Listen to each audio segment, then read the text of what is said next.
নমস্কার, কেমন আছেন গো বন্ধুরা? আশা করছি ভালো আছেন, সুস্থ আছেন। আমিও ভালো আছি। আপনার সুস্থতা কামনা করি।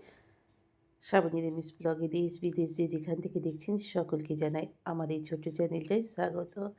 এখন বাজে ঘড়িতে প্রায় ৫টা ১৫ নাগাদ। বুঝতেই পারছেন কতটা ঠান্ডা আর কতটা এখন অন্ধকার বুঝতেই পারছেন। কারণ এখন সূর্য উঠতে একটু তো দেরি হচ্ছেই। ৬টা ৩-৪ মতো তখন সূর্যোদয় উদয় হচ্ছে। আর টমেটো এক্সট্রিমলি সরি। তো একটু মিছিয়ে জল ভিজিয়ে রেখে দিয়েছিলাম মৌরি দিয়ে। বিশেষ করে আমার হাসব্যান্ড বলেন, এই শীতকালেতেই বেশি ঠান্ডা শরবত খেতে হয়। কারণ আমরা তো গরমের সব পোশাক পরে থাকি। ওর এরামি কথা, আর গরমে গরম চা খেতে হয়, গরমে গরম খেতে হয়। তাহলে শরীরে নাকি অনেকটাই উপকার থাকে। তাই ও উঠে পড়েছে দেখলাম। উঠে পড়ে মশারিটা ওই খুলে দেয় এবং মানে লেপ যেটাই কম্বল যে যেটাই নিই সেটাই ও গুছিয়ে রেখে দেয়। বিছানায় ও বসে আছে। ও বেরোয়নি এখন। ওকে বেরোতে বারণ করলাম যে, "চাটাও দিয়ে যাবো একটু পরে। তুমি ততক্ষণ একটু বসো।" বসে কী করবে বলুন তো? কাজ তো তেমন কিছু নেই এই ঠান্ডাতেই মানুষটা। তো আমরা যখন গরম জলে চান করি, আমরা সবাই যখন বাড়িতে গরম জল ব্যবহার করি, ছেলেটা, মেয়েটা, আমি, তখন আমার হাসব্যান্ড বাচ্চুবাবু ও কিন্তু ঠান্ডা জলেই চান করে যায়। জানেন তো? এদিকে ভাতটা চাপিয়ে দিয়েছি আর এদিকে তরকারিটাও চাপিয়ে দিয়েছি। আজ বানাবো একটু বাঁধাকপির তরকারি। তাই একটু জিরে ফোড়ন দিয়ে আলুটাকে আগে ভেজে নিচ্ছি। আলুটাকে ভালো করে একটু ভেজে নিয়ে তারপরে আমি এখানে একেবারে জল থেকে তুলেই বাঁধাকপিটা দিয়ে দেবো। এই জলেতে আর আলুর জলেতেই বাঁধাকপিটা রান্না হয়ে যাবে আলতো আলাদা করে। আর কোনো জল আমাকে দিতে হবে না। আর এক মুঠো মতো মটরশুঁটি ছাড়িয়ে কন্টেনারে রেখে দিয়েছি। এরকম ছাড়িয়ে রেখে দিলে অনেকটাই সুবিধা হয়। এই সঙ্গে আমার তরকারিটা হয়ে গেল। আর এদিকে আমি ওর জন্য আরেকটা বেগুন ভাজা চাপিয়ে দিচ্ছি। তো চলুন, তরকারিটা হয়ে গেছে। ও বলল, "বেশি কিছু আজকে আর করো না।" কালকে যেহেতু অরেঞ্জ চিকেন খাওয়া হয়েছিল আর লাচ্ছা পরোটা করেছিলাম, তো রাত্রে ভারী ফুড খাওয়া হয়ে গেলেই ও সকালবেলা একটু কুলুকুলু খেয়ে যেতেই চায়। যেহেতু আমাদের বয়স হচ্ছে সেহেতু একটু নিজেদের হেলথ কনসিয়াস থাকাই উচিত। তো ওকে খেতে দিয়ে দিয়েছি। খেতে দিয়ে এখন একটুখানি বিরতি নিলাম রান্নাঘর থেকে। এইবার আমি এখানে করতে শুরু করে দিয়েছি কী বলুন তো বন্ধুরা? ঝাঁটপালাটা দিয়ে ও যাওয়ার আগে যতটা সম্ভব পারি বেশিরভাগ দিনই চেষ্টা করি যে ঝাঁটটা দিয়ে দেবার। তো ও ঘর থেকে ওই বেডরুমটা থেকে ঝাঁটটা নিয়ে এসে এইদিকে নিয়ে দিয়ে বার করে দিচ্ছি। এখন তো উত্তর পশ্চিমে ভীষণই হাওয়া দেয়, ঝঞ্ঝাটে উত্তর পশ্চিমেই হয়। তাই ওদিক থেকে ব্যাপক হাওয়া আসছে, যতবারই ঝাঁট দেবো ততবারই ধুলোগুলো না ঘরের ভেতরে ঢুকে চলে আসে।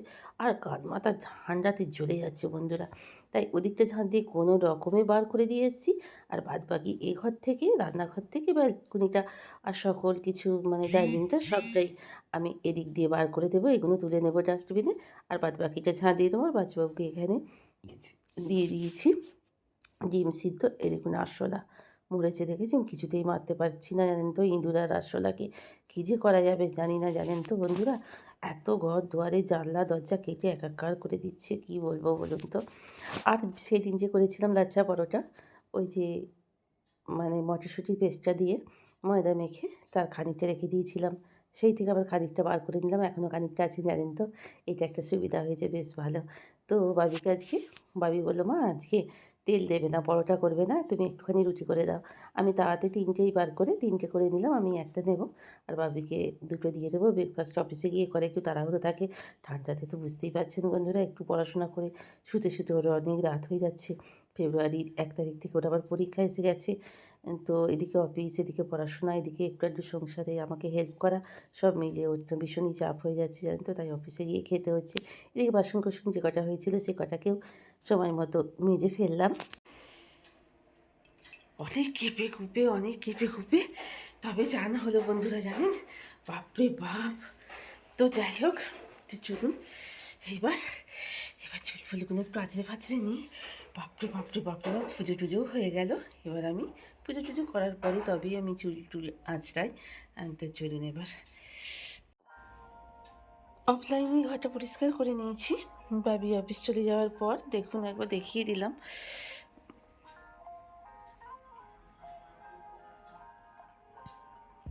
সবটাই পরিষ্কার করে নিয়েছি।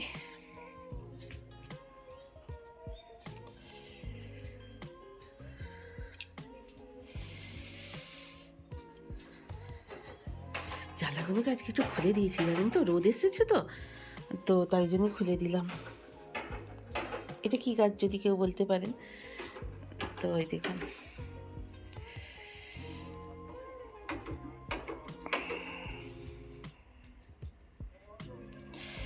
তো চলুন এবার সিঁদুর টিঁদুর পরে নিই।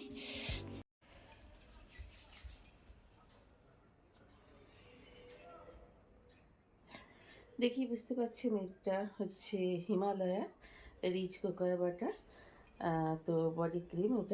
এটা ভীষণই সুন্দর, খুব সুন্দর, এতটাই সুন্দর, এতটা বেশ অয়েলি ভাব, এতটাই মানে গায়ে মাখলে ভীষণই সুন্দর লাগছে। এটা 299 টাকা মতো দাম আছে। তো এবছর শীতে ভাবলাম যে এটাই একবার একটু ব্যবহার করে দেখি কেমন। সবই তো আমাদের ট্রাই করে দেখতে হয়। তো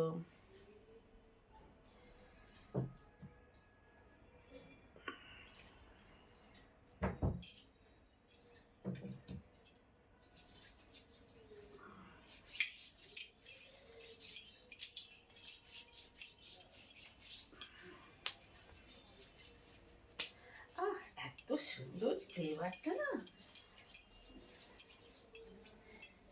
একেবারে দারুণ গো বন্ধুরা, জানেন, হেভি সুন্দর, হেভি সুন্দর, হেভি সুন্দর।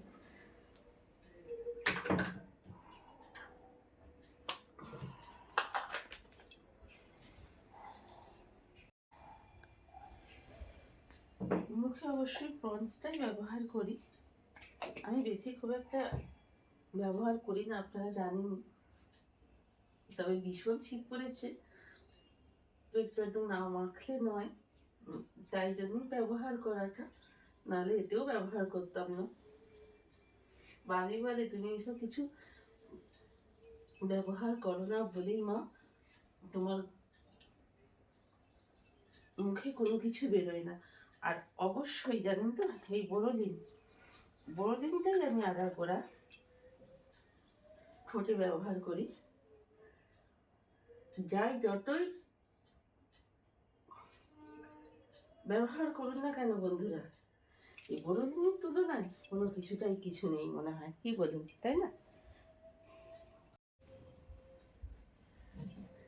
दिल तो है दिल, दिल तो एक बार का कीजिए, आ गया जो किसी से प्यार का कीजिए, आ गया जो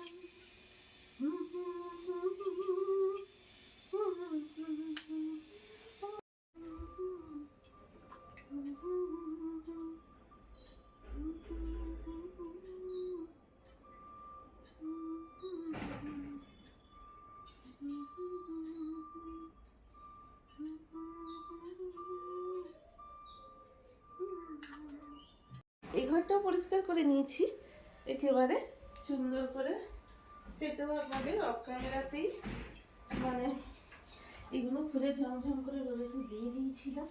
এবার সেই লেপের কম্বলের ওয়ারটা এবার একটু নিয়ে বসবো, সেদিন থেকে আর হয়ে ওঠেনি। তো চলুন কম্বলের ওয়ারটা যতটুকু পারি খেতে বসার আগে করে নিই। আর এদিকে আমি গান শুনতে আছি, এই দেখুন, দেখেছেন।